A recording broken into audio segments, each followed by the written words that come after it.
దేవుని నామమున స్తోత్రములండి. ఈనాటి ధ్యానాంశము విమోచకుడు పద్య రచన సరళ భాషలో 49వ పద్యం అండి. హోషేయ గ్రంథం 13వ అధ్యాయం 14వ వచనము, 14వ అధ్యాయం 4-7 వచనములండి.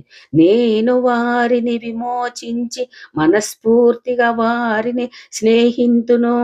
చెట్టునకు మంచు ఉన్నట్లు నేనతని కుందును. తామర పుష్పము పెరిగినట్లు అతడు అభివృద్ధి నొందును. లెబానోను పర్వతము దాని వ్రేళ్లు తన్నున్నట్లు వారు తమ వ్రేళ్లు తన్నుదురు. అతని కొమ్మలు విశాలముగా పెరుగును. ఒలీవ చెట్టునకు కలిగినంత సౌందర్యము అతనికి కలుగును.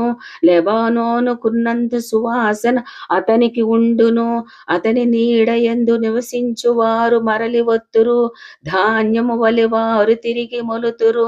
ద్రాక్ష చెట్టు వలె వారు వికసింతురు. లెబానోను ద్రాక్ష రసము వాసన వలె వారు పరిమళింతురు.